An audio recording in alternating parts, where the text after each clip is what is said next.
Welcome back to Creepy Corner Stories. Sleepovers are supposed to be fun, movies, junk food, and staying up late. But sometimes, the night takes a darker turn. Strange noises, shadowy figures, or a game that should have never been played. What starts as innocent fun can quickly become a nightmare. Tonight, on Creepy Corner Stories, we bring you terrifying tales of sleepovers gone wrong. Stories of whispered voices, missing friends, and things lurking just outside the bedroom door. So grab a blanket, turn off the lights, and whatever you do, don't look under the bed. So let's begin. Story: The Last Sleepover. It was supposed to be a fun night. Just four best friends, Emma, Lily, Jake, and Ryan, hanging out at Emma's house watching scary movies and eating way too much junk food. At around midnight, Lily suggested they play the closet game. Supposedly, if you step into a dark closet, hold a lit match, and whisper, "Show me the darkness," you'll invite a spirit into your home. It sounded ridiculous, but they were all feeling brave. Emma went first. She stepped into the closet, shut the door, and lit the match. "Show me the darkness." Silence. Nothing happened. She came out laughing. Lame. Then it was Jake's turn. He repeated the same steps, lit the match, whispered the words. But when he came out, his face was pale. I felt something breathe on my neck. Ryan rolled his eyes. "Dude, don't be a baby." One by one, they all did it. Nothing too weird, except for Jake's creepy reaction. They moved on, playing video games until they passed out around 3 a.m. That's when Emma woke up to a strange sound, a soft creaking noise. She turned her head toward the closet. The door was open. Did someone forget to close it? She thought, shivering. Then she saw it. Inside the dark closet, two gleaming red eyes stared back at her. Frozen in fear, she watched as a long, bony hand reached out, resting on the doorframe. The fingers twitched, too long, too unnatural. Emma gasped, and in that instant, the door slammed shut. She sat up, breathing hard. "Guys, wake up!" But no one moved. She turned on the lamp. Her friends were gone. The sleeping bags were empty, the blankets tossed aside. Only the closet door remained shut. With shaking hands, Emma reached for her phone and texted her group chat. "Where are you guys?" A message popped up immediately. "We're in the closet. Come play with us." Her heart stopped. The closet door creaked open again, and inside she saw them, or at least something that looked like them. Story: The Girl in the Window. It was around 2 a.m. when Mia first heard it. A soft tap, tap, tap against the bedroom window. She sat up in her sleeping bag, rubbing her eyes. The rest of the girls, Sophie, Kayla, and Jenna, were still asleep, their faces lit by the glow of the forgotten TV screen. Mia glanced at the window, expecting to see tree branches moving in the wind, but there were no trees outside this side of the house. Then it happened again. Tap, tap, tap. A slow, deliberate knocking. Mia's heart pounded. She reached over and shook Sophie awake. "Did you hear that?" she whispered. Sophie groaned, sitting up. "Hear what?" "Tap, tap, tap." This time, Sophie heard it too. The two girls exchanged a nervous glance before Mia finally gathered the courage to pull the curtain back. At first, there was nothing, just the reflection of the room against the glass. But then, it moved. A face, a pale, grinning face. A girl standing outside on the second floor. Mia screamed. The others woke up immediately, panicked and confused. "What's wrong?" Jenna asked. But when Mia turned back to the window, the girl was gone. Sophie saw it too. "There was someone there," she said, voice shaking. They all ran to the window, looking outside. Nothing but the empty yard, no ladder, no footprints, no way anyone could have been there. Freaked out, the girls decided to sleep with the lights on. But as Mia crawled back into her sleeping bag, she reached for her phone, pulling up her camera roll. She had taken a picture when she saw the face, hoping to prove to the others she wasn't crazy. When she opened the image, there it was, the girl, standing behind them inside the room. Story: The Fifth Pillow. It was supposed to be a small sleepover, just four friends: Olivia, Sarah, Jess, and Mia. They set up their sleeping bags in the living room, watching horror movies and eating popcorn until they all passed out around 1 a.m. But sometime in the middle of the night, Olivia woke up. Something felt off. The room was quiet except for the soft breathing of her friends. The TV screen was dark, and the only light came from the hallway nightlight. That's when she noticed it. There were 5 pillows on the floor, but only 4 of them were supposed to be there. Her heart started to pound as she counted again. 1, 2, 3, 4, 5. The extra pillow was on the far side of the room, where no one had been sleeping. Confused, Olivia sat up and whispered, "Guys, wake up!" Sarah groggily turned over. "What?" Olivia pointed. "Who put that there?" Jess sat up and frowned. "That wasn't there before." Mia, still half asleep, mumbled, "Maybe one of us moved it." That's when Olivia noticed something else. The blanket on the 5th pillow was slightly raised, like someone was sleeping under it.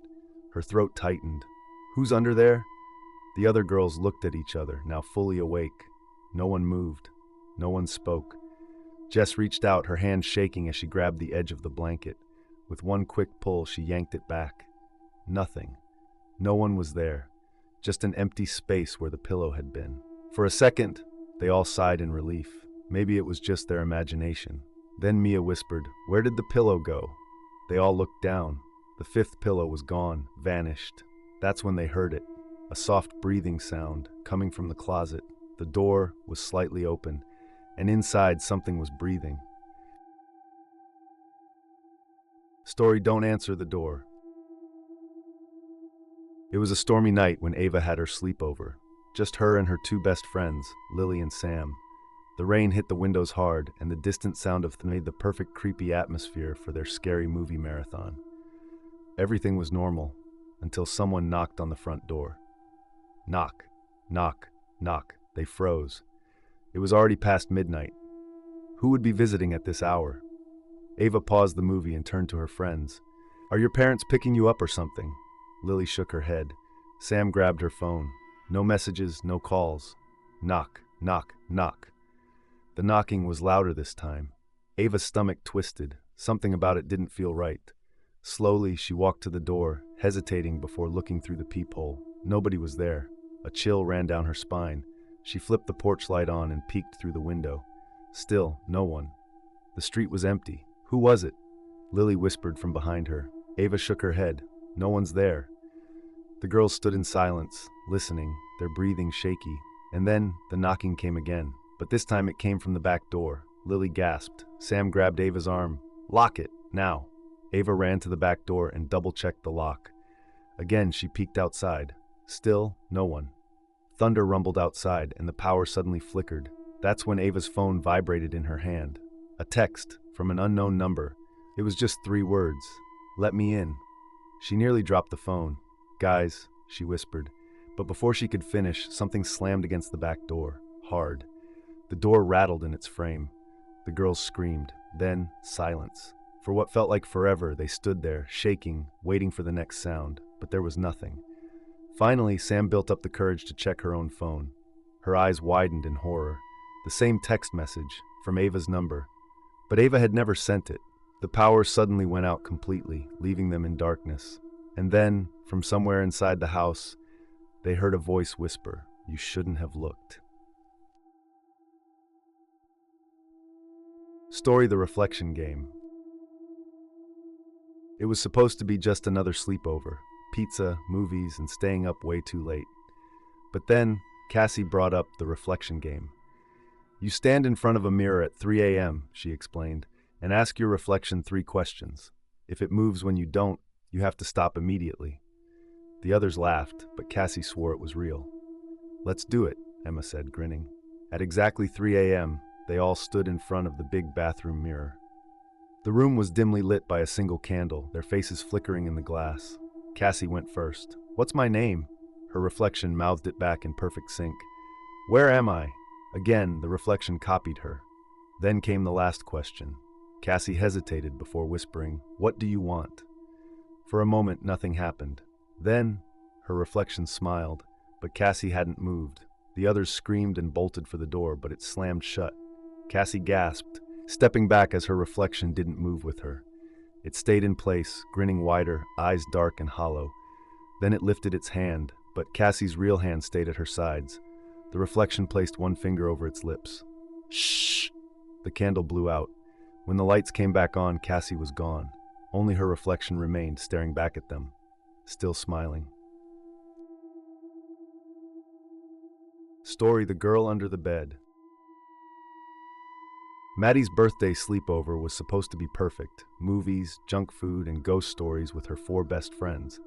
Everything was fun and games until around 2 a.m. when Maddie's little sister Sophie knocked on the bedroom door. "Can I sleep in here?" Sophie asked, clutching her stuffed bunny. Maddie sighed. "Go back to your room, Sophie." "But the girl under my bed is talking to me." The room went dead silent. Maddie's stomach twisted. "What did you say?" Sophie looked up, her lip trembling. "She said she wants to play." Maddie forced a laugh. "There's no girl under your bed. You probably just had a bad dream." Sophie shook her head. "She's real. She said she's been waiting for you." Maddie's friends exchanged uneasy glances. Finally, Maddie sighed and stood up. "Fine, I'll check." She walked Sophie back to her room, her friends following close behind. The air felt heavy, like something was watching them. When they reached Sophie's bed, Maddie knelt down, heart pounding, and lifted the blanket to look underneath. Nothing. She exhaled in relief. "See? No one's—" Her voice caught in her throat. Because under the bed, there was something else. A pair of wide, bloodshot eyes stared back at her. And then, Sophie's voice came from beneath the bed. "Maddie, there's someone in my room." Maddie's blood ran cold. She snapped her head up. The Sophie standing beside her was smiling, but her mouth was too wide. The light flickered, and the real Sophie started screaming from under the bed. Story: The Wrong Friend. It was almost 4 a.m., and Lucy was the only one still awake. Her friends, Megan, Olivia, and Brooke, had all passed out after a long night of junk food and horror movies. But Lucy just couldn't sleep.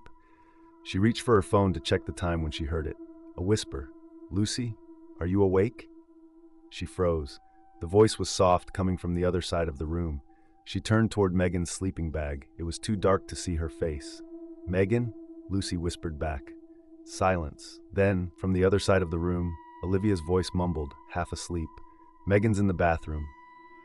Lucy's stomach dropped. If Megan was in the bathroom, then who just whispered to her? The air felt heavy. Slowly, she reached for her phone, using the screen's glow to light up the room. Her breath caught in her throat. Megan's sleeping bag was empty, but something was still inside it. A lump, too still, too quiet. Lucy's shaking hand reached out, just inches away from the sleeping bag when the bathroom door creaked open. Megan stepped out, rubbing her eyes. "Why are you guys whispering?"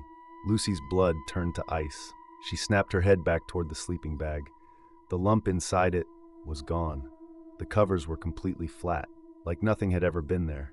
The only proof of what she'd heard was the whisper still ringing in her ears. "Lucy, are you awake?" Story: The Face in the Dark. It was past 3 a.m., and the girls were finally drifting off to sleep. The only light in the room came from Olivia's phone, still playing a quiet YouTube video as she lay in her sleeping bag. Somewhere between asleep and awake, Olivia felt it, a presence, like someone was watching her. Her eyes fluttered open slightly, still hazy with sleep. The dim glow of her phone screen barely lit the room, and that's when she saw it. Across the room, near the corner, a face.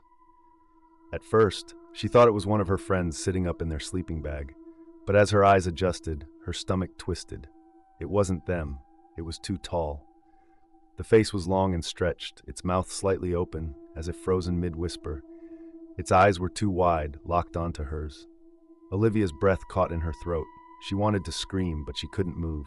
The face didn't blink, didn't breathe, just stared. She squeezed her eyes shut, praying it was just her imagination.